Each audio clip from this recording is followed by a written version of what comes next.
আসসালামু আলাইকুম ওয়া রাহমাতুল্লাহি ওয়া বারাকাতুহু। প্রিয় দর্শক, আশা করি ভালো আছেন। আজকে আপনাদের সামনে একটি গুরুত্বপূর্ণ আমল নিয়ে হাজির হয়েছি, যে আমলটি করলে আল্লাহ পাক রব্বুল আলামিন আমাদেরকে 70 প্রকার বিপদ আপদ থেকে আল্লাহ পাক আমাদেরকে মুক্তি দান করবেন।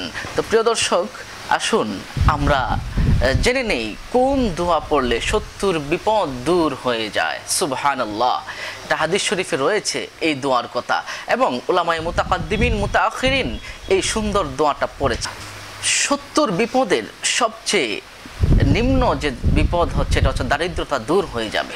সুবহানাল্লাহ, এই দোয়া পড়লে দারিদ্রতা দূর হয়ে যাবে, এবং এই দোয়া পড়লে আল্লাহ পাক আমাদেরকে হেফাজত করবেন। দোয়াখানা হচ্ছে, আমরা যদি সুন্দরভাবে ইয়াকিনের সাথে, বিশ্বাসের সাথে আমরা যদি দোয়া করতে পারি, তাহলে আল্লাহ পাক রব্বুল আলামিন আমাদেরকে মাফ করে দিবেন। আল্লাহ পাক রব্বুল আলামিন আমাদের দোয়াগুলো কবুল আর মঞ্জুর করে নেবেন। এজন্য ইয়াকিনের সাথে, বিশ্বাসের সাথে দোয়া করা আমাদের জন্য খুব বেশি জরুরি। তো প্রিয় দর্শক, আসুন জেনে নেই দোয়াখানা কি।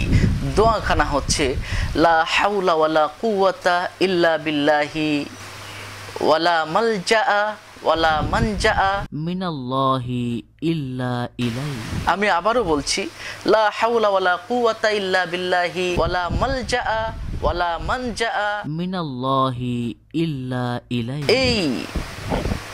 এই দোয়াখানা যে ব্যক্তি প্রতিদিন কমপক্ষে একবার করে পাঠ করবে, তার 70 প্রকার বিপদ আপদ দূর হয়ে যাবে। সে সুস্থ থাকবে, ভালো থাকবে, সমস্ত বিপদ থেকে সে হেফাজত থাকবে। তো আসুন প্রতিদিন কমপক্ষে একবার যদি এই আমলটা আমরা দৈনন্দিন একবার করতে পারি, তাহলে আল্লাহ পাক রব্বুল আলামিন আমাদেরকে সমস্ত বিপদ থেকে আল্লাহ পাক হেফাজত রাখতে পারেন।